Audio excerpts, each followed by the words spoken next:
All right, what's up, everybody? Great to be back. We are we actually have quite a few things we got to talk about today. We're going wide today. Um, didn't mean to make the reference to lightning, but sorry, almost sneezed. Not out of the woodwork. Okay, we made it. Um, yeah, we're gonna talk about Sage BNR, the thoughts. We're gonna talk about the new set, some clues and stuff like that. I think we have a fourth hero on the way, and I'm gonna break down exactly why I think they are coming. Uh, Spoiler alert: I think it's Viscerai, and I'll break down why I think that's the case, and we're gonna dig into that. I'm gonna talk about the upcoming design mechanics within the set. That, of course, we don't know the whole story, but what I've seen so far, I'm gonna make the claim that this new set is going to actually, I'm not going to use the word fix because they would have to replicate it in a lot of different future sets and things like that. But it actually solves one of the biggest weaknesses in aggro from a design perspective for Flesh and Blood. And I'll break it down exactly why I think that's the case. Okay. And then if we have time left, we're going to answer some questions. Obviously, we got CC Pro quests that are coming up. So if anybody has any questions on what you should bring, what you have access to, some sideboard choices, whatever the case may be, um, we'll save that for the end. And I'd be more than happy to answer some questions and, you know, kind of go from there. But here before Jacob rage baits the whole chat. I tell you what. But it's good to see everybody. Thanks for joining. Really do appreciate it. So, I mean, we got to hop right in. We can't waste time. We literally can't. Okay, so let's start with the Sage ban list. This is a little bit old. Everybody knows what's happening, and we're not going to spend too long on this. We're going to spend maybe 5 minutes just kind of going over how KO completely dodged all the bans. And I'm just kind of surprised at that, right? Obviously, they nerfed Briar completely into the ground, and unironically, I actually think that my Earth Briar deck is actually the most optimal way to play that hero now, which is kind of cool. They kind of just kind of like nudged it up, um, to the top as far as how to play that. Kano did not get enough of a hit, in my opinion. And Stillblade Shunt was a creative fix. I think that it did make the Enigma matchup a little bit too comfortable, and you did need something that just had a hard check on that deck. So I don't hugely disagree with that ban. I think it's actually okay. Believe it or not, I know a lot of people actually don't like that. And then Siren's life gain is just too strong in Sage, and it's also like a 2 for 7. It's literally a 2 cost. And technically, this is the only card that actually impacted KO. This technically did clip him a little bit. Amulet of Ice will probably have no impact in the game, and then Rootbound Carapace has the opportunity to kind of bring forward Flooring into the meta, and I think Dromai is still a dead deck with Rake the Embers because, and maybe that was the give and take, that they unbanned Rake the Embers, but then allowed KO to stay in the format, so you're just like dead in the water to that matchup, and it just, you don't gain actually that much equity. Is kind of, you know, um, I'm gonna keep it a buck. Um, One, somebody will have to check me on this. Okay. One thing that I need to do that I have not had time to do, and I'm going to make an assumption here. I'm going to make the assumption that every single one of these cards are not in any of the precons. I'm just going to make that statement. I don't know if it's true. I need to go through and look at every single list and verify that. The reason I'm saying that here and now, it, I think that's where, um, you know, I think that's where a lot of this is coming from, of not wanting to just explain the choices because I think they're having to tiptoe around those, right? And it's hard to explain that. I think that's what I'm trying to read between the lines here. I don't know if that's the case. Obviously, it's speculation. But just an obvious, you know, kind of observation, I guess. Me get caught up in chat. Warriors are only allowed to get self class hate. That's what I'm talking about. What do you think about the Sage meta? KO 80% of the field? No, KO actually has. So do I think KO is probably one of the best decks? Sure. But he has some like glaring weaknesses. Like you can bring Valda, right? And just like absolutely shit on him. So maybe that's what left him in the game or like not getting hit. And I also think Kano is still too good, in my opinion. More than happy to be wrong, but it is my opinion that just one red spell is just not going to cut it. He needed. I don't know. But I get what everybody's frustration is. You have Briar winning 30-something%. You have KO winning 30%. You ban 3 cards off this deck, and then you don't ban a single card off that deck. I get it. People just don't understand.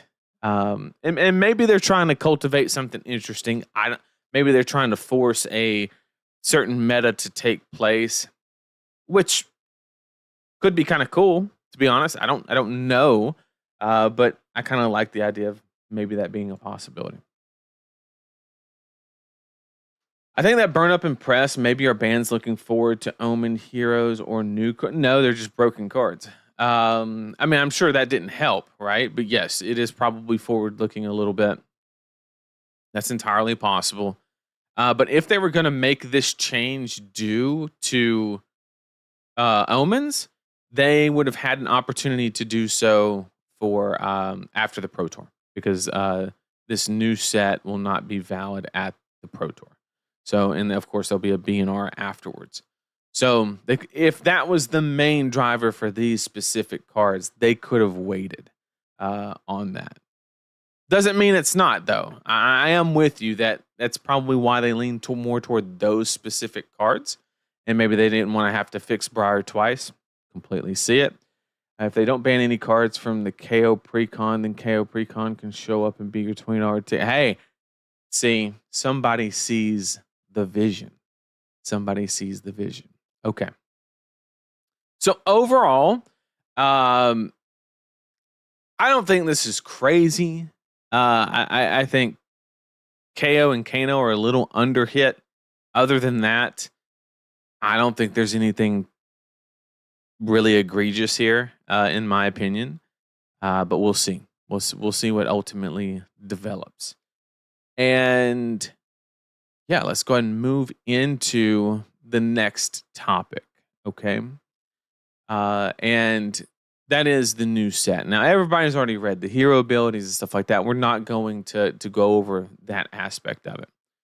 First thing I want to shout out, okay, and this is something that I do not mind seeing on a product page. Okay, and I'm going to scroll all the way to the bottom and look at these fine gentlemen right here. That's something I can get used to. Okay, we got Shing, we got Alan on the development team for the set. I don't know if they were on Super Slam or not, but man, that looks good, is all I'm going to say. I just want to say once again, congratulations to those two for getting on that team. There's so many amazing players and just people on this team that, I mean, I just don't know what else to say. I mean, I'm really happy that they chose to go with those two individuals. So I just want to say congratulations to them, and they damn sure deserve it. Simple as that. So going forward, let's see. We got the new set. Okay, now let's go ahead. Let's go ahead and discuss the theory on why Viserai is the fourth hero. Okay, and I know that sounds crazy, but hear me out, okay? Hear me out. Gotta believe for a second. We're gonna shift panes real quick. We're gonna go here. Okay. So we're gonna go to something real quick. Okay. Now, toward the end of the video, and I know a lot of people have pointed out this thing in the sky. This means absolutely fucking nothing. Okay.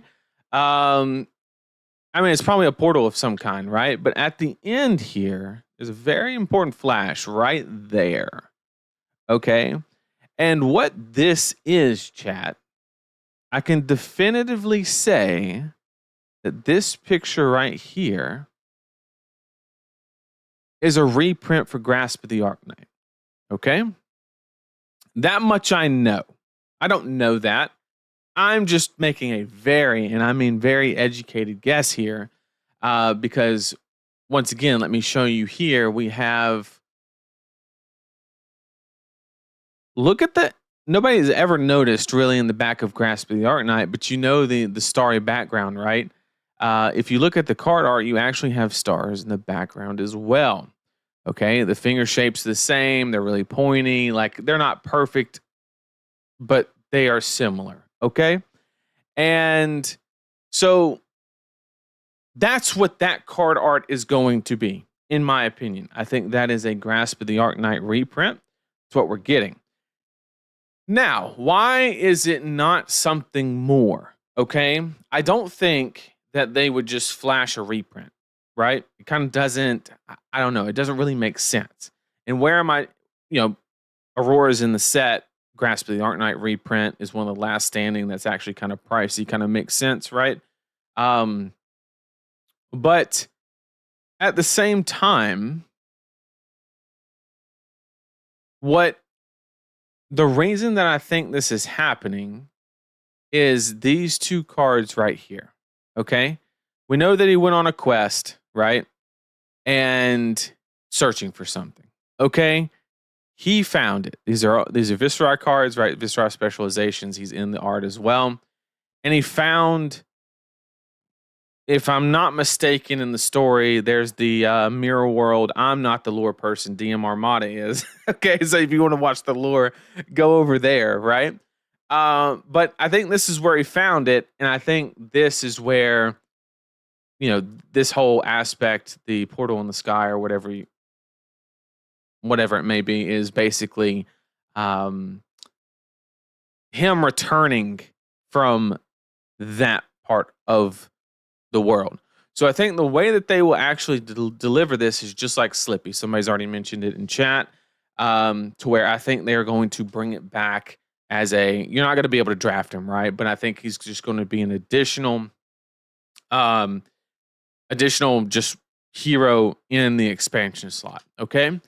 And he could have a talent. I've seen people say chaos. I've seen people say shadow. All of that would be really dope. I just think that we're getting the Viscera replacement. Timeline wise, it also makes sense, right? You have a lot of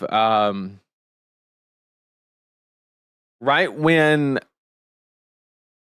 LSS knew that Aurora was going to LL, Viscera was right there with her most of the time, right? And Viscera kind of stayed right at that level, kind of pulled a mini Briar, right? Where he hopped up to about 900 points and then Rosetta came out and he shot through the roof, right? And maybe it wasn't exactly 900, but he accumulated a fair number and then just shot through the roof, right? And yeah, so I think that it just makes sense. I think they're introducing the next set and Viscera will be in that set. I'll take that as a settlement, okay? Because Runeblade's in back-to-back sets, I'm all for it, okay? We will take that. But that is my theory, is that we're getting the second Viscera. He found what he's looking for, and we have the Grasp reprint, and that's what we're going with, okay? So that's my little theory there, okay? And we'll move on to that. or from that, and we'll go ahead and discuss the. Hopefully, they have. Does do they have spoilers already? Oh my! They're on top of it. Look at this. Look at this. Look at this. Okay. So as far as the cards in the new set and kind of what we're working with, I thought it was very interesting that they included the two most cancerous things, which is board state heroes, aka Illusionist, and arcane damage, which is literally like the two polarized classes kind of together. But if they can make it work, I mean, I think under the context of lightning actually makes a lot of sense, and maybe it could actually work. So I'm I'm cautiously optimistic is the way we'll put that. Did you have to give them Waning Moon? Probably not, but it is what it is. Also, fragment here, very interesting keyword. This triggers on equipment with temper 2. So playing cards like this on the, what if cards like this become meta, then like you're just gonna save your equipment to get like a bajillion value from it. So which actually makes sense because typically the heroes that have had really big fridges have had the hardest time beating Illusionist, right? Warriors, Guardians, things like that. So getting 3 block out of your first temper block is pretty insane. Okay, so just wanted to throw that out there. Just say card, it doesn't say card from hand or anything like that. And yeah, I did mention on Twitter that I was initially a little disappointed in the Aurora hero ability because it's literally the exact same thing, just actively worse. That was my initial reaction. However, after looking more at the set, I think they stumbled upon something that could actually just fundamentally fix what I would argue one of the greatest mechanical flaws of aggro in Flesh and Blood. Okay. And I want to break this down real quick. Where go back here. So historically for aggro, there's been a couple things that have just stayed consistent the whole way. Okay. And that is the best aggro decks are always the ones that do not have to pitch, right? And or you have some aggro decks that their blues are so valuable, aka ban the misfail, right? Your blues are not really blues. They're just reds that pitch for a lot, right? And so the point is, when you get an aggro deck that actually uses blues for their intended purpose, mechanically, aka pitching to fulfill something, you have to have something insanely broken that's on the field all the time, aka I think the only hero to ever do it is Briar and Lexi. Okay, Lexi had literal go again on a stick, okay, which is insane. And then Briar had the ability to convert it to 4 or 5 damage, depending on the curve previous to swinging Rosetta Thorn, right? So you could convert your blues to a decent amount of value. Now, here's the interesting part about this set, okay? It gives us something to do with blues in an aggro deck. Now, anybody that reads this card knows that this is not a good rate. Okay, it is not. It is not. This is not your intended way to use this card. Okay, you're not drawing this card like, oh, thank God, I get to instant pay 1, discard this, deal a damage, make a token. That is not anybody's thought process. Okay, however, when you play aggro in Flesh and Blood in a deck in a traditional we'll use Katsu as an example. Okay. Well, Katsu's not even a good example because you just have Kadachi. This is literally Kadachi's on cards. It is what it is. Like, Ninja doesn't do anything with a blue other than block with it and swing a weapon, unless they play like Surging Strike, right? And or referring to mainly Katsu, right? So those extra blues felt really, really bad. Okay, and we'll use another example. Warrior. We'll say Dawnblade Dory that's super aggressive, right? You don't draw a blue, you're extremely punished, so therefore you have to draw a critical mass. And if you draw more than one and it's not literally glint, then it's a feels bad moment, right? Like they're not like you get to trot along, you get to use an entire card for go again. You know, it's like it's kind of sad, right? And but this way, like previously, we'll use the example of Aurora as well, where the list started at like 10 to 15 blues, whittled down to 6, whittled down to 4 in some cases, like just tanked. Like we just realized that red cards were better. And of course, there's no ice. So that helps too. So what this does is when you force a deck, okay, so first you have to meet the prerequisite of you have to force the deck to play blues. Okay? And in this deck, you're going to make a bunch of power cards that cost 1. That's just what you're going to do. You get to cheat them out on your Tunic turns. Sure, congratulations, but you're going to make a bunch of non-zero cards. You're still going to have some zeros, right? That's cool and all, but I guarantee you this set is going to have a lot more cards that are, when you say lightning, you think 0. That will not be the case after this, okay? It's going to change. We're going to have a lot more, like, what's that, the 1 for 5 in Rosetta that, like, on hit, you make an embodiment of lightning. Like, we're going to see shit like that, and we already kind of have, right? Like, this is literally the same card, just has a resource dump built onto the card. That's the key here. We have a way to convert the cards. If you're deficient on action points, you can convert. If you have an extra blue and you can't block with both, you can only block with one, you can convert it. Is it the best conversion in the world? No, it's not. But from a play experience, it's a lot less feels bad, right? Like you're an Aurora player and you draw 3 blues. Like that is a dog shit hand. None of that feels good, right? But if you get to maybe play one, play this, pump it twice, swing a weapon or something, I don't know, like that feels a lot better. And then you arsenal one of the blues or something, or maybe you got to block with one. Like that feels a lot better. That feels okay if that happens. Now, not ideal, not what you want, but from a play experience, it makes it a lot better. Okay.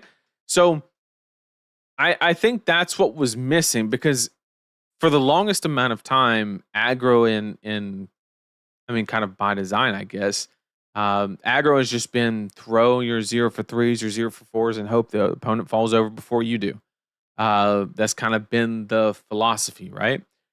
And I think this is just a fantastic direction where you can actually just build resource dumps into cards.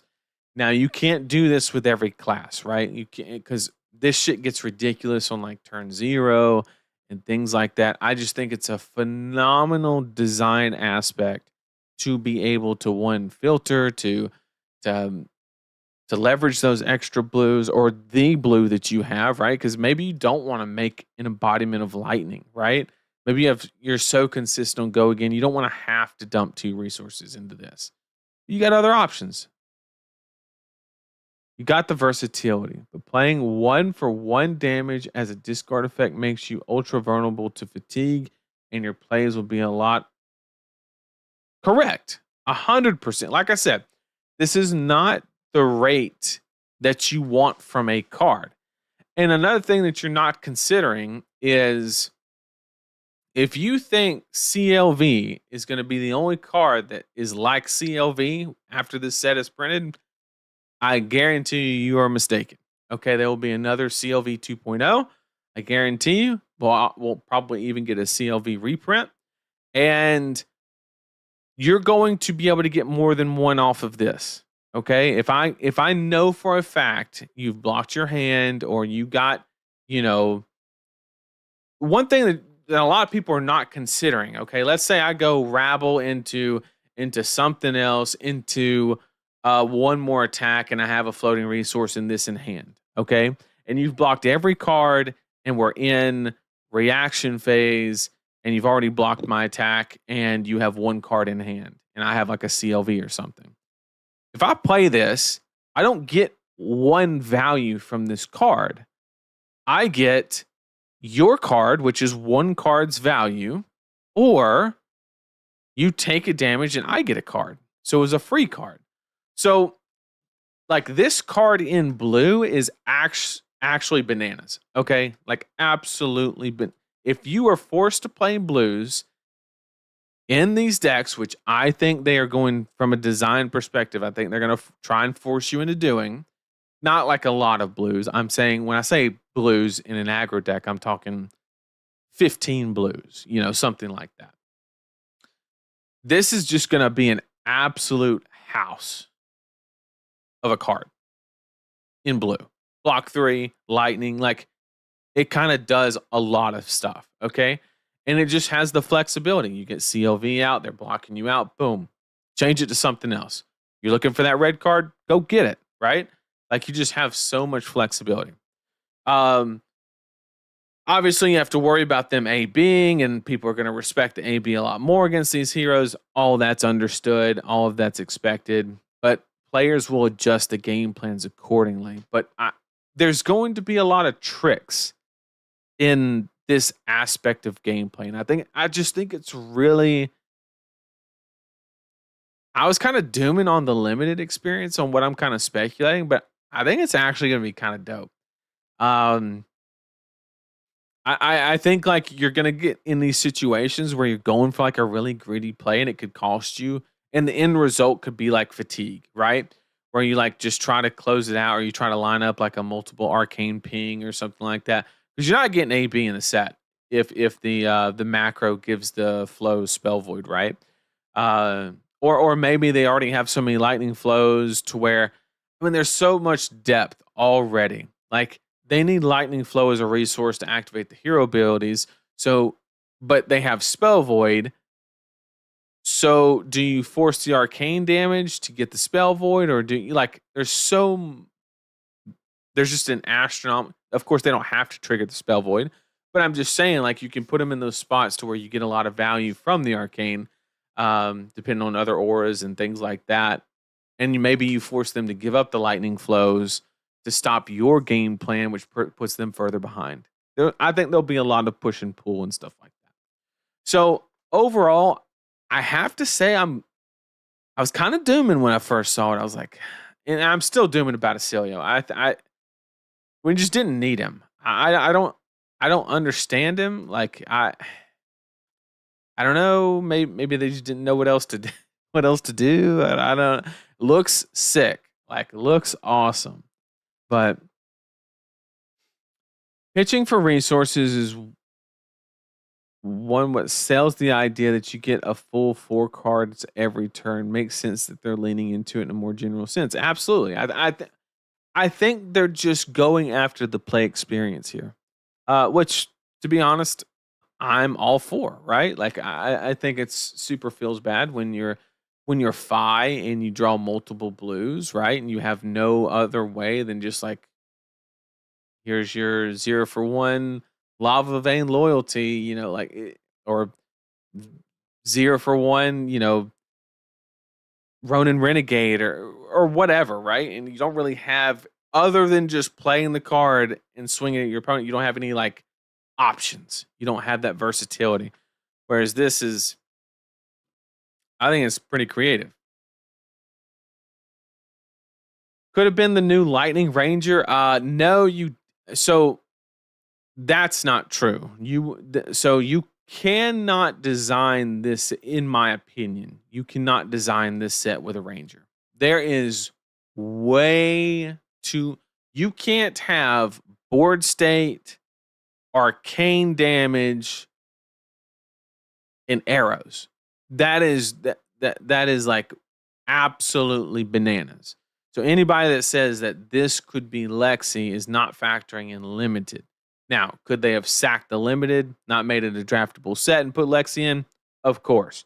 But this, and here's what I think, my opinion. I think they designed this set knowing that they needed this and this. I think they started the set design with these two heroes, and they said, what's left? The whole set is designed around arcane damage, so what is a natural fit? Acelia. We need a lightning wizard. They came up with Acelia. That's my best guess. I don't know if that's what happened. Nobody's in James White's head, but like I think that's just a.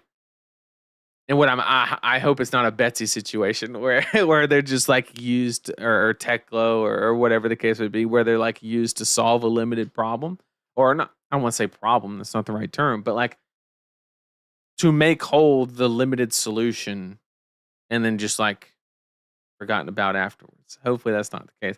Of course, I'm sure I do expect him initially out the gate to actually be the worst one. Of course, this is way speculation. We have like no cards at all. But I do expect Cecilio actually to be I think everybody's going bananas over the instant, but Pierre actually made a good point that having to pay one ruins the cost curve and actually kind of deletes this benefit, in my opinion.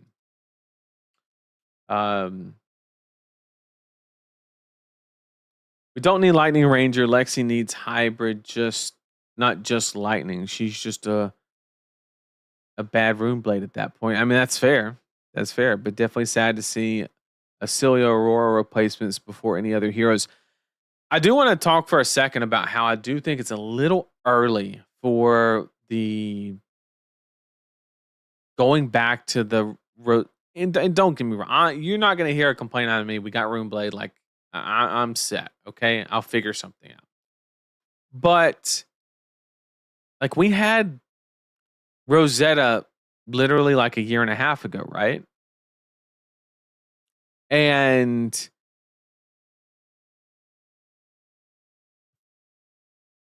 we're just back at it so quickly. And I don't know if like I'm curious what the thought process was. Like, oh, we just got back. Like we could be working on Misfail. We could be hell, of course we need a Dromai. I think they were working on the balance behind Dromai. I think that's probably the main reason. Trying to figure that out.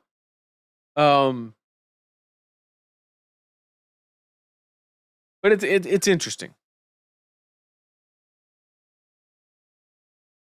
James said to save the Aurora cards for her return, and then we can't play almost anything in the new one.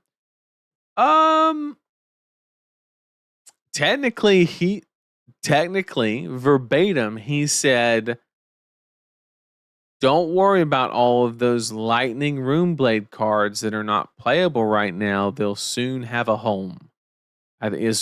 He specifically said Lightning Runeblade. So he did not lie. All Lightning. Plus, look. The only thing you're losing here, okay? Entwine Lightning, really good card, consistent go again. It's a hit, but like not crazy. Arcanic Shockwave, 0 for 5 offensively. Arcane damage is really good, but like I'm sure there'll be suitable replacements like this or something, like something that's serviceable, right? And then you're going to lose Flicker Wisp, obviously, and which is probably actually the biggest hit. But other than that, like there's not that many hits by not being able to run elemental cards. If anything, it'll actually help people in deck building from playing shit cards. People will stop experimenting with cards like Fella Flash and stuff like that, and just stick to good old fashioned lightning cards and go. Yeah, exactly. Somebody else in chat said it. You lose like 5 elemental cards and only like 2 of them are good. That pretty much sums it up. Yes, you cannot play Flicker Wisp in the new one. So the Arc Lightning Flicker Wisp combo is completely dead. That is actual factual. Try to buy a CLV right now, and you will see the James White advice. We're a good one. Yeah. Well, yeah. I mean, like anybody that sold that, knowing that she's right around the corner, is just bananas. Okay. I got my Aurora deck already sitting in front of me. All the cards still in it, ready to go. I didn't. In fact, I borrowed Skizix and Serenades because they were only out for like a couple months, and then I bought them 2 months ago because I knew she was coming up. I was like, she can't be that bad. Let me just get a playset, and I got them on the cheap. Like it was not bad at all. But I can't run 6 Mordred Tides. You know what? It's Runeblade. Just put some Malefics in it. You'll be all right. Okay? When in doubt, add Malefic. Solves all your problems. Okay? I am happy that they are being mindful this time, it seems, on Aurora's release. I mean, we have no idea on how. So this is obviously a strictly worse hero ability. But ask yourself the real question. I probably played anywhere between 200 to 300 Aurora games, okay? And over her existence, okay? And I probably activated her ability, I'm going to say 100 to 150 times. I would say about every other or every 3 games I activated her hero ability. Okay. And yeah. And this is strictly worse because you lose a resource, which is a lightning flow. And whatever that means. If there's other, I don't know if this is the only resource. You have generation of lightning flow and then you have use of lightning flow. I don't know if this is the only use case or not, if there's other avenues, or you could like dump them and boost stuff, or whatever the case may be. We don't know. Holy shit, you can dirge these away. That is crazy, actually. Okay, so we're just gonna dirge, amplify, Aurora. That's the game plan. Malefic, dirge. We're just gonna build Viscera. Somebody in chat said, "What do I think about Chaos Viscera?" Maybe.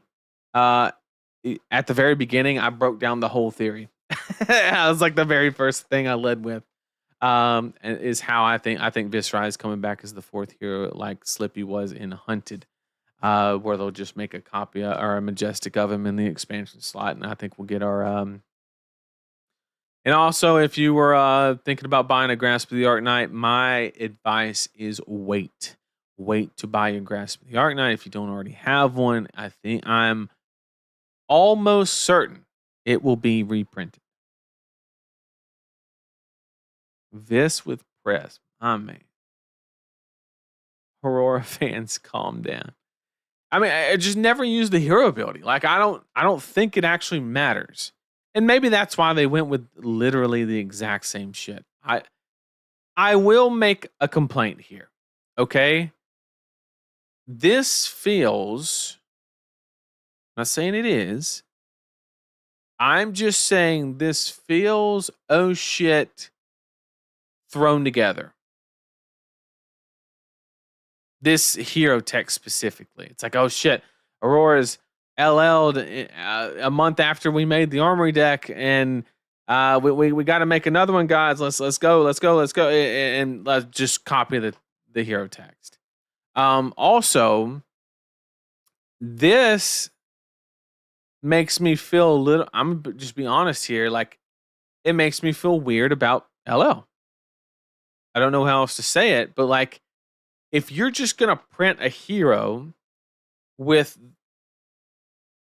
somebody's gonna say that this is not the same text. It's the same fucking text, okay? Literally same resource curve. The newest thing on this text is the tap symbol, okay? That is the freshest thing on this card. other than the sick art. The art is amazing. Hats off to him. But it's the same shit. If you just copy, like, imagine they remade Prism and they said instead of making spectral shields, you make illusionary guards that are Ward 1. Did Prism ever really LL? Like, that's a valid question. You know? You could untap the hero ability, bros. Please stop.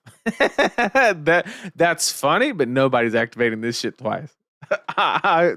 If they activated this hero ability twice in the same turn, they just want to win more, and there's just no cause. Okay, but I just don't. It just takes all of the oomph away from LL. Like if they're just gonna print the hero with the same shit. Like to me, the situation is Aurora did not LL, okay? And it has nothing to do with the replacement. It has nothing to do with that. Same thing for Prism. Luminaris is what LL'd, okay? And I feel the same way here where it's just Starfall's what left. Because we literally have the same fucking hero ability. So really the weapon is the only thing that truly LL'd. And I don't know. I just don't really, I don't know, it makes me feel a little weird about it. Like it's breaking a rule that's not written down, that doesn't exist, but it just doesn't feel right. I hope that makes sense. Just, I don't know. The border, absolutely bananas. Look at that border. That is insane. Look at that. And this weapon looks dope. So we can also do some speculation on the weapon. Now it's interesting. They can go a couple angles here, okay? Because a lot of people are going under the assumption that any hero that you look at, okay, that has a curve, or any hero that you look at that has a resource cost built into their hero ability is typically designed around a curve, okay? I'll give you an example. Phi. It says it costs 3, but 99% of the time, in a pinch, it costs 1, right? Because it's always Draconic, Sword Swing, Phi. Or sometimes it's free, right? But the whole basis is 2 for your sword, 1 for your Phoenix Flame. Or if you have a 1-cost Draconic card, you can swap the Phoenix Flame resource for that. So a lot of people would logically come to the conclusion that the weapon has to cost 1, right? Kind of makes sense, right? Because you're going to activate this. Starfall costs 1. You're going to swing. Use your 2 floating on either Grasp or on, on the weapon. And I think that there's another possibility. I think that the weapon could actually cost 2. And then now the curve is, did you want to swing the weapon or did you want to use the hero ability? And now the extra floating is for effects like this. So the ultimate question is, which one was the curve designed around on the weapon? Is the weapon playing around the hero ability curve, or is it playing around these curves? And it gets even trickier when the generic lightning cards have that, but you can activate it twice. So that's actually kind of insane. But my initial thought on it is the lowest hanging fruit answer is going to be a 1-cost 1 on hit gain a lightning flow. That's like a low hanging fruit guess. Just, it can't come in for 2 if it has go again. And of course, it's going to probably be contingent on you playing a lightning card or having an existing flow counter or something along those lines, right?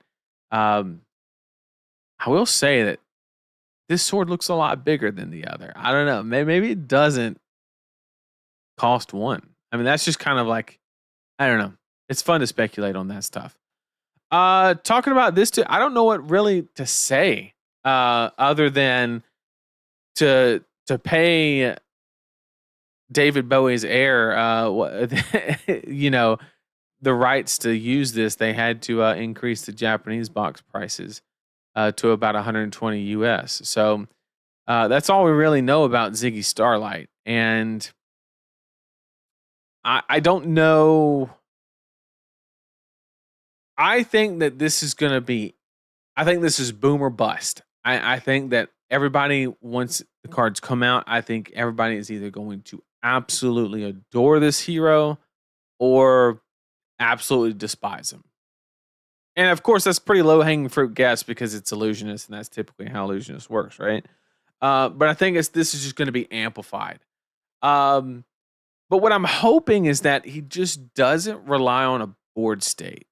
And what I'm hoping is it's a board state that is intentionally designed to rotate.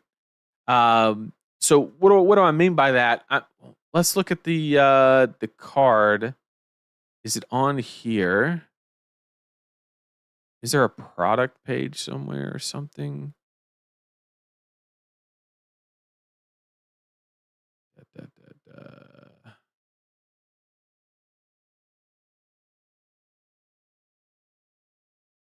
Take a look. Gonna get rid of that white, by the way. Holy shit. Or is this is the product page? Damn it. I knew that. I'm looking for cards that were spoiled. There's one aura that has like Ward 2 on it. It's not on the it's not here. Anyway, it basically gives you an effect when it leaves, right? So what I'm hoping is that Ziggy basically is playing board state with the intention that it will go away. Therefore, that polarization that exists in maintaining the board state and running away with the game just doesn't happen, right? Like you can't attack with the ward. So like the whole point is the ward to go. And you don't get anything from the ward other than extra life and defense by it staying.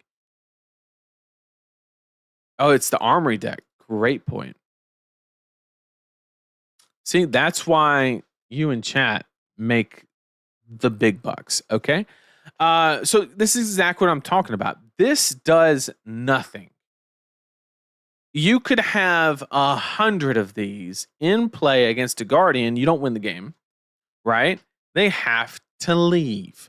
So what I'm hoping they did was they looked at Illusionist as a class and they said, okay, what about this class makes people hate it so damn much? Okay. And it basically came down to once you get that incremental advantage, it just runs away with it, is probably what they came up with. Or, just board states just running amok. Okay. And they said, okay, what if it does absolutely nothing until it goes away? Therefore, the Illusionist player is incentivized for it to get the fuck out of there. Therefore, it doesn't gain anything. So that's what I'm hoping for. That's not obviously not going to be the case because he will have access to Pierce Reality to get +2 on all his Illusionist attacks and although it's going to get really wonky depending on how much lightning you have and stuff like that. But he has the opportunity to play Spectre if he so pleases. And that's why, that's what I'm hoping is that all of the value from the auras are extracted upon it leaving, not it staying. And as long as they can stick with that type of design principle, I am all for this being the new Illusionist design. And I hope it stays if that is the case. If they get both, then this hero can just go die in a hole. Okay. If they get board state that does something proactive during the game and it gets shit when it leaves, oh, hell no. Okay. Oh, hell no. Fractal replication, give big attacks a go again. I mean, you know.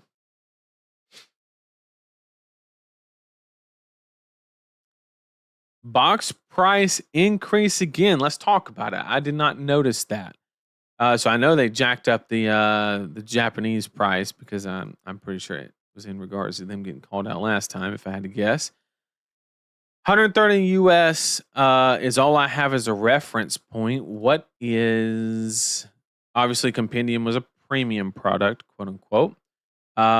So we can't compare that. So we will go to Super Slam. See if there was if it was 130 on the amount. This is pre-release kit. This is a box. A $10 increase. Really? 120 to 130, right? Did I read that right? 120 Super Slam.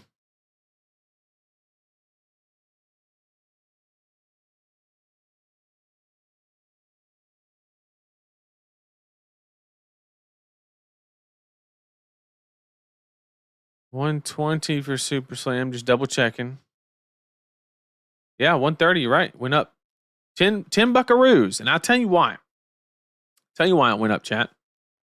Because Shing and Allen are worth it. Okay? That's why they had to increase the box prices by $10. Okay?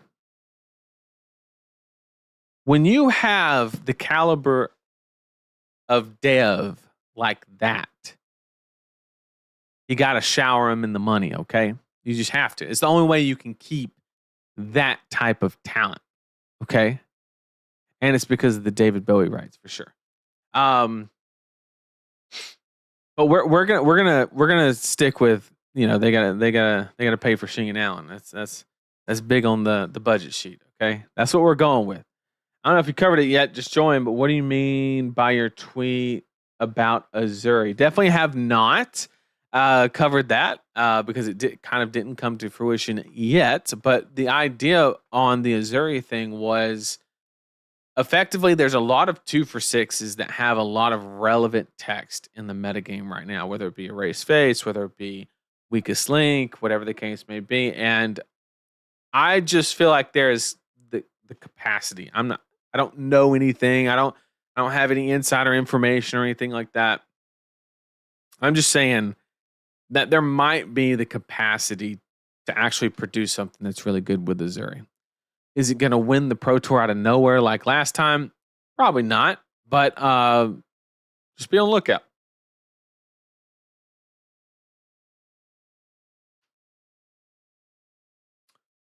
Isn't that just Pleiades, though? She has the same deal where she plays off of Aura's leaving. Huh. So you're comparing the buffs to this. Well, yes. But I'll tell you the distinct difference, okay? This insinuates interaction. Okay? And it actually goes back to the cards as well. We saw the fragment keyword where they get, you know,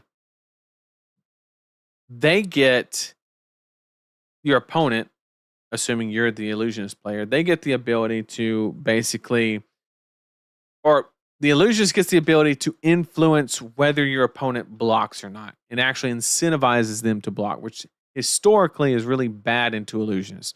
Typically, you want to put on the pressure, right? But from an interaction standpoint, this hero looks bananas because you get to sit there and say, look, I have Ward 2 with gain a resource and amp on the board. Do I want it right now? Is now the time where I want to extract the value from that? And then on the flip side, fast forward to the next Pro Tour in Las Vegas, we're going to look at this hero and we're going to know its tendencies and we're going to be like, okay, I know the environment in which he wants to leverage this. So let me not attack him and do an arsenal setup turn cycle so that way he can't leverage his ward the way he wants to. because I know the environment is ripe due to XYZ, right? Whether it be CLVs out there or another aura that makes shit more or less go crazy, does lightning bolts and shit. I don't know. You know what I'm saying? But the interaction is insane. It's an insane amount of interaction in the best way possible, where it just literally, this is, I hate to say it, but like this is the first interactable illusionist. I would say Enigma could arguably be the first one, but her deck was built in such a cancerous way that she denied all interaction. She just blah blah blah blah blah blah blah blah. It was just, it was boring, right? For the other player, it's fun for the Enigma player, but it was just kind of boring for everybody else. But this is phenomenal. The ward values aren't really like insane, and just having the ability to like, okay, they've already blocked their hand. Let me go ahead and get the ward so the amp doesn't do anything. Those type of plays that just can bring the best out of Flesh and Blood is kind of the idea. Ziggy is they, them, by the way. Oh, I had no idea. So, okay. Well, that's how I'm interpreting their kit, right? Is kind of, you know, and waning, I can't talk today. Waning Moon is a little bit insane in the toolkit of Illusionist. However, it's kind of cool. I'm not going to lie. Because in a world where an Illusionist can force you to play like AB2 or something like that, it's kind of insane. Now, me as a Runeblade player, I don't give a damn because I got Dyadic Carapace. You know, that's other people's problems, right? But like, I think it's kind of cool as long as they do it healthily, right?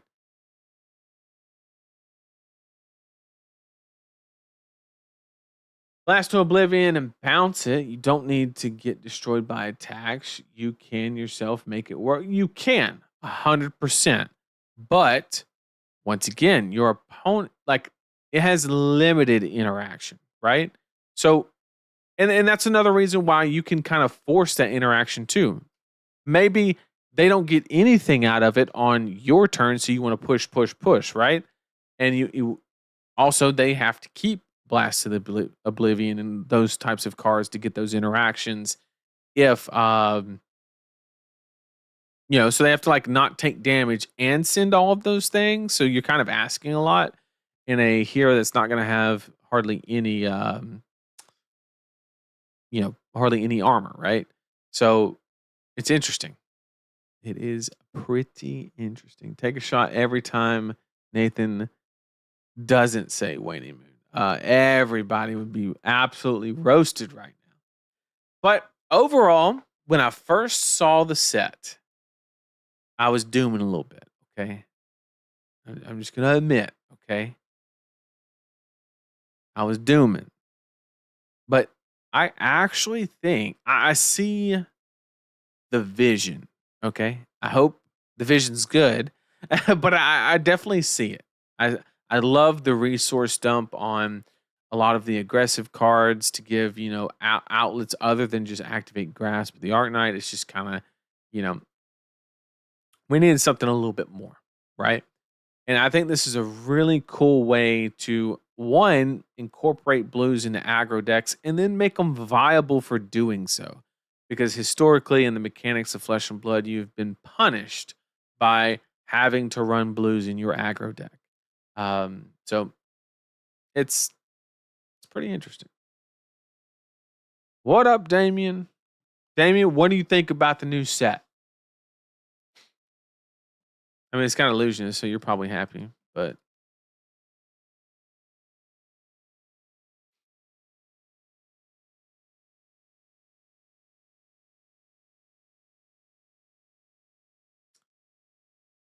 Aurora's new sword costs 0, like you wanted OG Aurora's to before Rosetta release. I mean, that's fair. Ooh, maybe it will cost a lightning flow. That's interesting. That would be a lot of. Okay, so that would fulfill the requirement. That means the curve. Oh, that's the third option. I was saying that the weapons curve linked to the hero ability or these cards. Therefore, it had to cost 1 or 2. You're saying it costs 0, and the curve link is between these cards and the hero ability. I like what you're cooking. Okay. That makes sense. And if it costs 0, the shit ain't ever free. Nothing in life is free, right? So you coming up with the idea of it costs a lightning flow makes perfect sense. Now, what the fuck you do with that? I don't know. What do you think the Yokohama keynote reveals are going to be? Well, I think they're going to reveal Viscerai being in the set. I think that's the first thing that they're going to. That is an interesting point that they chose to just drop this out of nowhere. I don't know if there was a Gen Con or something that they were kind of getting ready, but they just kind of dropped this out of nowhere. Like I wasn't expecting it anyway. Maybe I was just out of the loop. I don't know. But we'll see.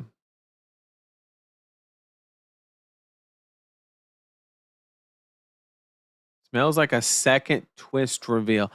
Yeah, I think it's just going to be the Viscerai because you can't twist it too much because you've literally committed everything on the box, right? Like if you look on the other side of the box, it literally has the other 2 heroes.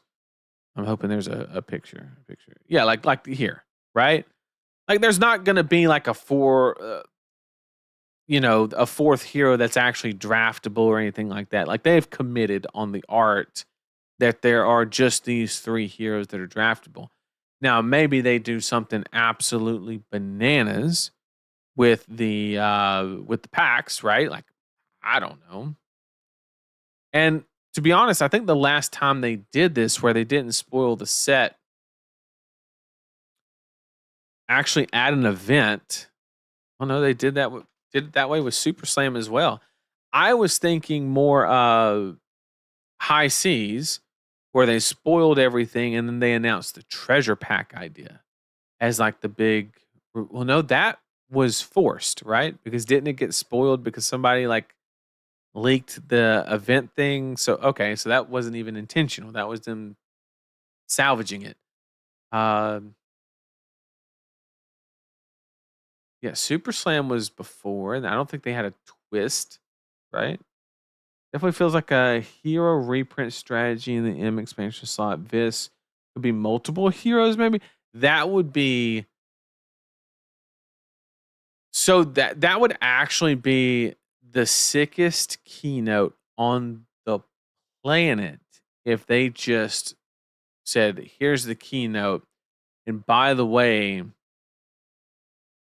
if they're gonna fight the old gods or the old ones, whatever the fuck they are, they're gonna need friends. And they just hit the video and it shows Viscerai, Briar, Lexi, Iceland. The room, the energy would go insane. I mean, absolutely insane. The crazy part to me is why would you not do that in Compendium?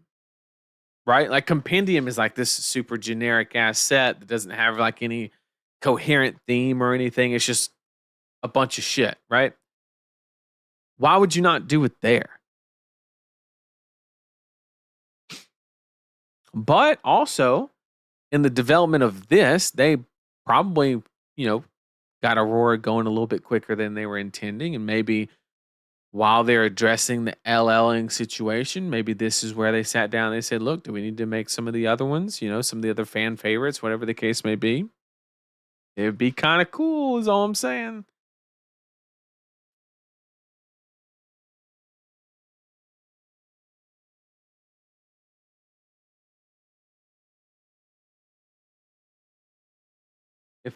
If the next set after is supposed to be Monarch 3, which I think it is, then I think these heroes get lit up by whatever they're supposed to defeat. Which is Viscerai. I'm just saying.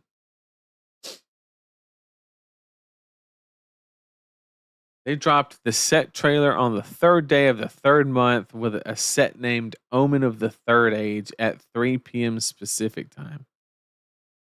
Who? How? Did you just know that or did you read that? Because ain't nobody paying attention like that, bro. Ain't no way. Also, here, who gives a fuck about Pacific time? Central's where it's at. Definitely feels like a hero reprint strategy. Yep, this maybe expansion size. I just think it's too intentional to not be an actual reveal. That's my thought process on the video with the Grasp of the Art Knight kind of picture at the end. Don't they kind of hint at another hero in the trailer? They do. Yeah, I went over my theory at the very beginning of the stream, how I think that is Grasp of the Art Knight at the very end right there. Get a better frame. So I think this is Grasp of the Art Knight, and I think that they're going to reprint Viscera, is my theory. And I even brought up the whole bequest, how he was going on a quest, he found it, did some lore shit that I don't keep up with. Go to DM Armada for that, and then also so Grasp of the Art Knight has actual stars in the background. A lot of people probably don't know that, but actually has stars in the background, which would match this kind of vibe. So that is the ongoing theory. Who knows? Also, with the macro for limited, it gives all of these spell void, which literally, if you think about it, is the complete opposite of a rune chant. Okay? Literally could not be more opposite than a rune chant.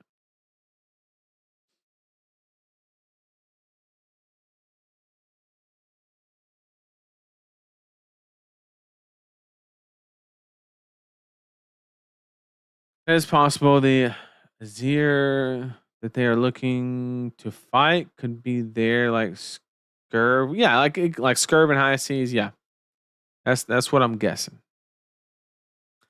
Totally feels like an Avengers Assemble moment for Fab. I've been saying the expansion slot should be. The only thing going against that idea is I know they were. I remember. I don't like quoting them because sometimes I'm wrong, but I thought I remembered them saying that something along the lines of there was a little bit of hero bloat, or they kind of like agreed with that notion, and doing like a mass printing of. Well, I take that back because Compendium didn't have any new heroes, so you're technically on the same track if you just inject 3 or 4 extra on top of what you're already injecting, right? So theoretically, the number of heroes going into the game, if they just added 3 or 4 in the expansion slot, wouldn't outpace what we've already been doing. So that's actually bananas now I think about it.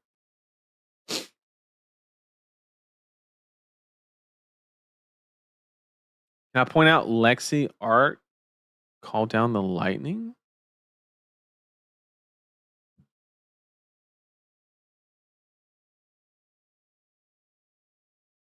Can't see my keyboard because of the mic stand. Okay, what do we got here? Let's see. Okay.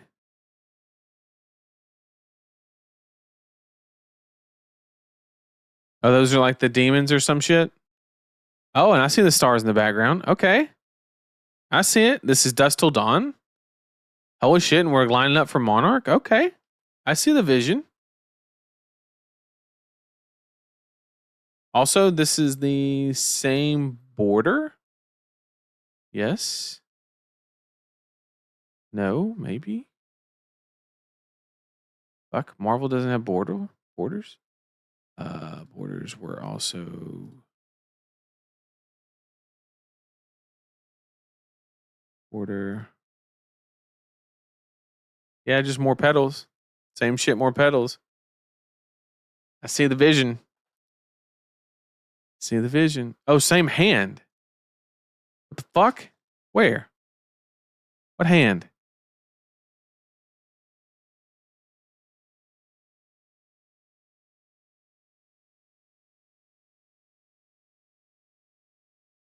Am I an idiot? What fucking hand? Oh, you're saying like this. Okay. I see what you're saying. Okay. Okay. Yeah, the demons. Okay. I see the vision. That's interesting. See that's crazy to me because like I'm not good at being creative.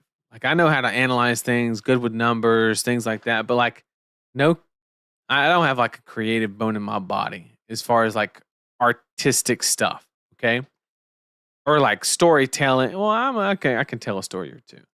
But like, you know, the fact that they just like lay these crumbs and it like built I could never do it.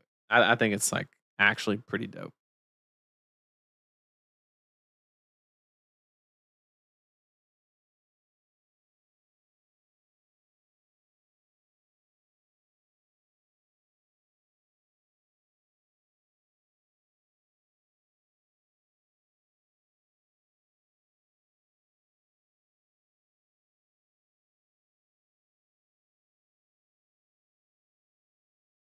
I don't think that the energy would be too high with more rune blade. Yes.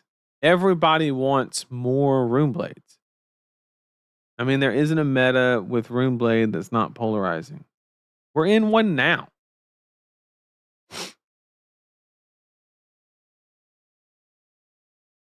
Vincent did have a lot of handicaps. I will agree with that. But it's just a byproduct of Runeblade being the best class, both on the axis of flavor, power, feel, everything. It's just better. It's just better. There's Runeblade and there's everything else.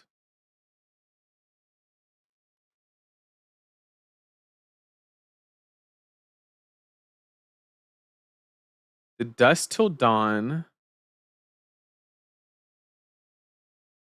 Briar spec had her blasting demons.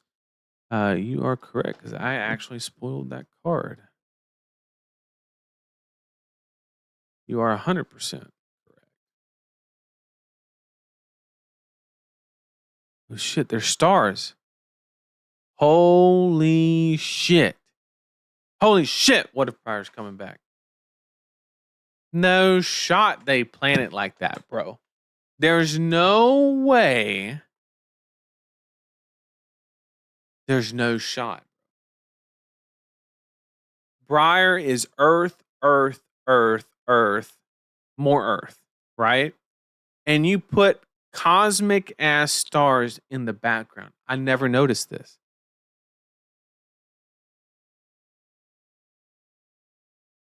Holy shit.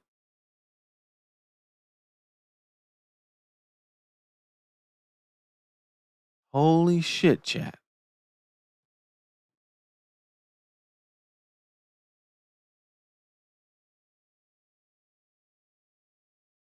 Holy. Holy. Oh my god, what if we get Briar back in a lightning set, bro? Oh my god. We would be so back. We would be so back.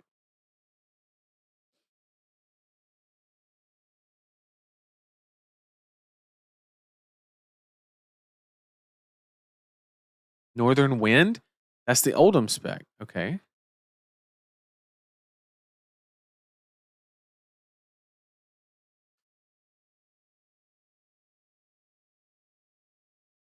Okay. Yeah, I see the demons obviously, but like no cosmic shit, but I kind of can't see though. Like maybe it is. Holy shit. That's it, bro. Hold up. What if it's not Viscera? Hear me out, chat.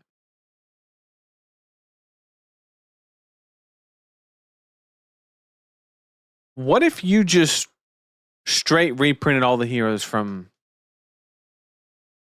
Tales of Arya in the expansion slot? You just went boom, Oldham, Lexi, Briar. Here you are.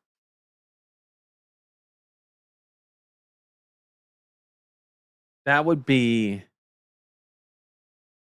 fuck Viscera. If I can get Briar, oh my god. Y'all got me. Y'all got my hopes up.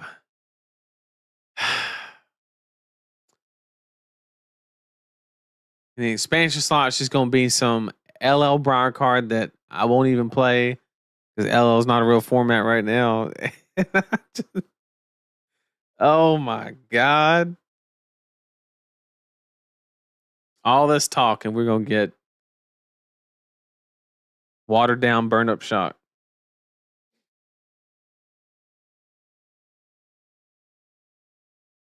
This is why I'm not confused about being back in Rosetta so soon because Arya is like the only region fighting in the monastery with Solana. I mean, I guess it makes sense.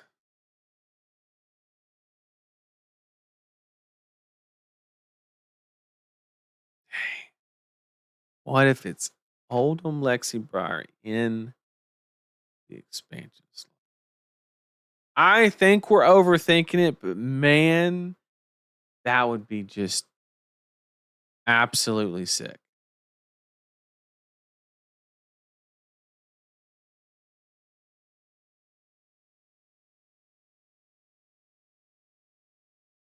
Man, that would be dope. I wonder why they haven't done that. Why they haven't had.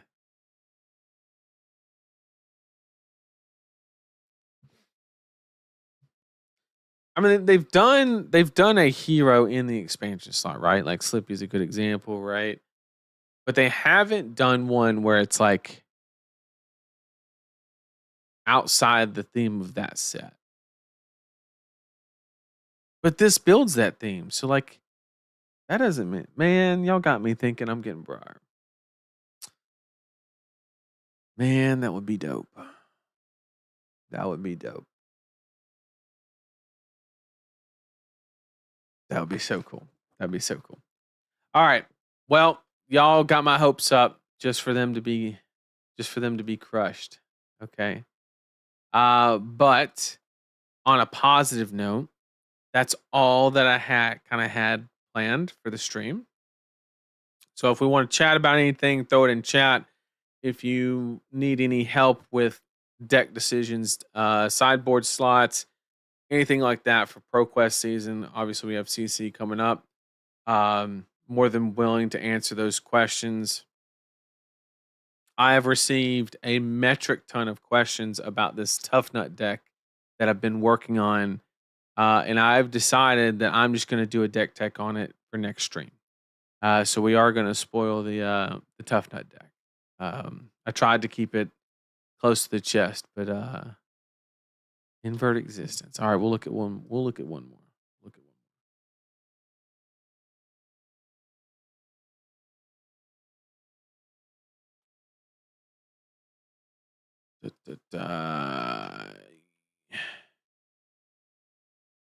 That does kind of look like that portal that they're kind of looking up at, right?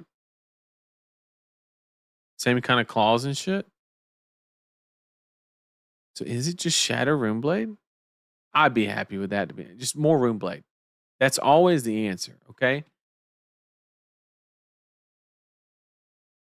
If anybody from LSS asks you what you want, the answer is more Runeblade, okay? That's the answer. All right, mid-range Jarl or Kasai for ProQuest season, 100% Jarl. 100%. Not even close. Not even close. In my opinion. I think Jarl is the better pick.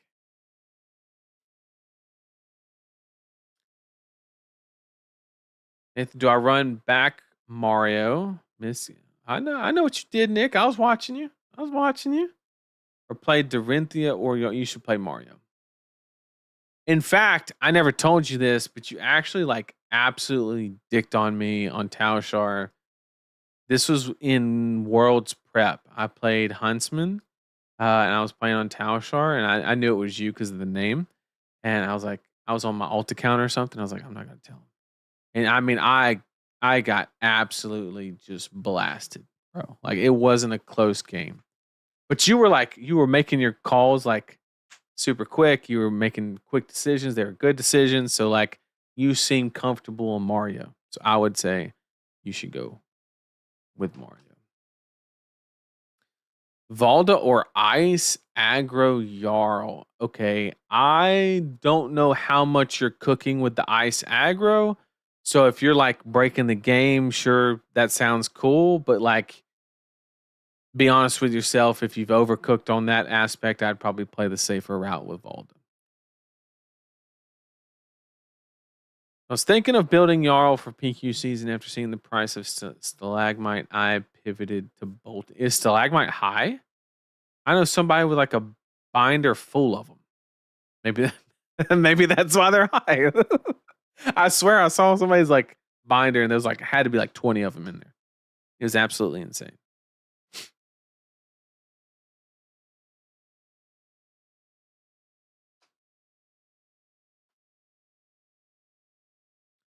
So Invert has a shadow at the top of the art that looks like the Omens reveal video at 2 minutes for anybody wanting to check.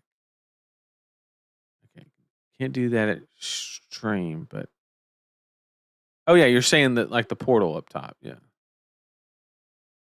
Oh, I see what you're saying. Yeah, the thing in the sky. Okay. Yeah. I could see that.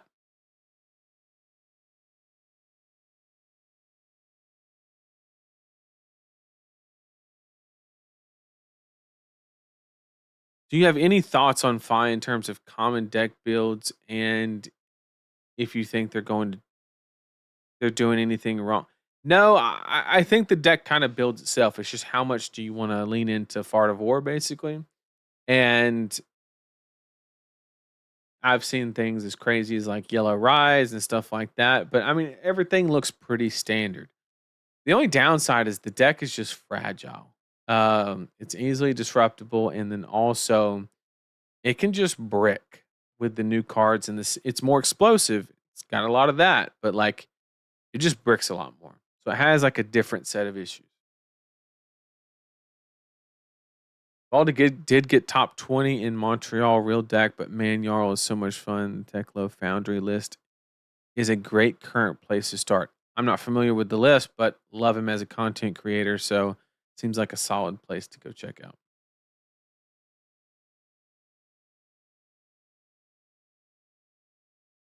How do you think the meta might adjust with Vincent? I predict more Valda balancing her out in terms of success rate. So what I think, my opinion, is I'm gonna say this and it can be interpreted in a multitude of ways. I think Vincent is really good.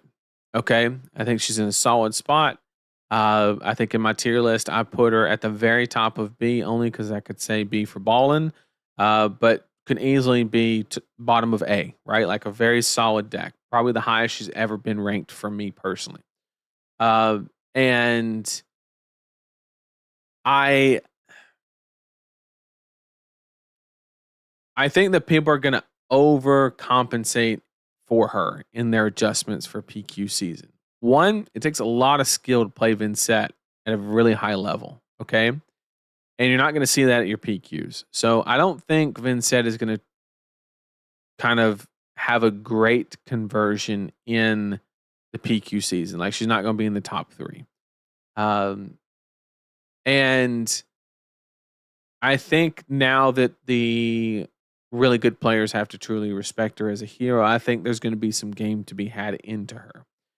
So I don't think she's going to be this dominant force. I don't think she's going to be the top 2, top 3 deck or anything like that when things kind of pan out and kind of consolidate. But I think she's a very solid deck. But also, something to keep in the back of your mind that does open a window of opportunity for the Vincent deck to evolve and actually solve that problem. And that's going to be the ultimate check. If somebody checks that box, Hero's broken. If not, it'll maintain being an upper tier deck, right? So, would you recommend Fire or Syndra for PQ? I'm going to keep it a buck. My opinion is probably Syndra. I know that sounds crazy. With all the talk about Fartivore and all of that, Mask of Momentum and threatening it twice every single turn is just insane. Always will be. And yeah. We know Oldham, Briar, and Lexi spoke to Candlehold's queen, and she decoded a codex about the seers of old. They went to Everfest.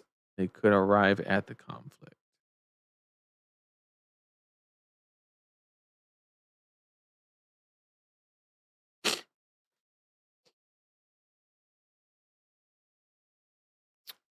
But I actually think Syndra might be better, to be honest. It also depends on like what your meta is, right? That's another thing that you have to consider. Is it something where do you need consistent numbers or do you need explosive numbers? That's what it's going to come down to.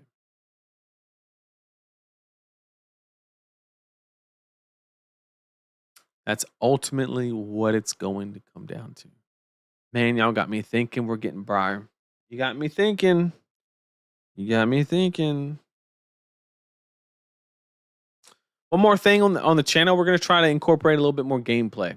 I have been just neglecting that aspect of streaming, and we're going to start getting some games in. So we're going to change the format a little bit, and what we're going to try to do is we're going to have a yap session at the beginning and then close out with games. We're going to try like 2 or 3 games a day, something like that, unless we're focusing on a deck tech. Like we might do more than that with the Tough Nut deck next week.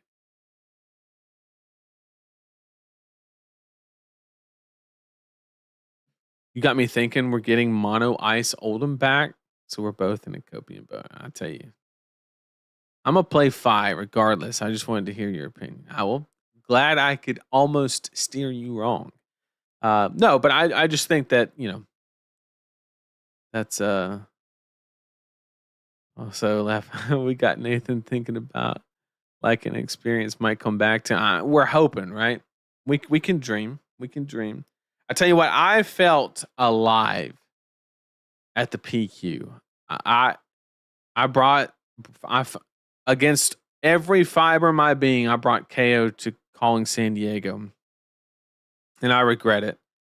And I show up to my pro quest. And I bring Briar, and every hand that I drew up, I looked at it and I was like, I know exactly what to do. I was like, I just felt, I don't know, just felt at home, right? And I was going, and I blitzed through that tournament so hard. The only game I lost was a concession in the last round of Swiss. I just flew. It felt good. I'm not gonna lie. It felt pretty good. It felt pretty good. So we secured our invites. That was pretty dope. But man, it was cool.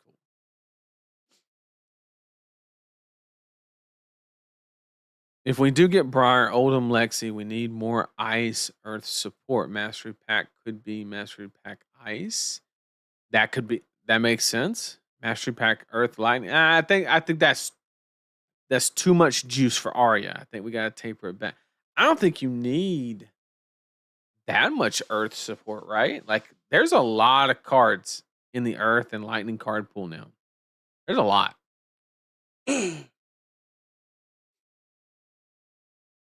All you'd have to do is like each of those heroes make like 2 or 3 majestics that are kind of like build arounds, and you're fucking good to go.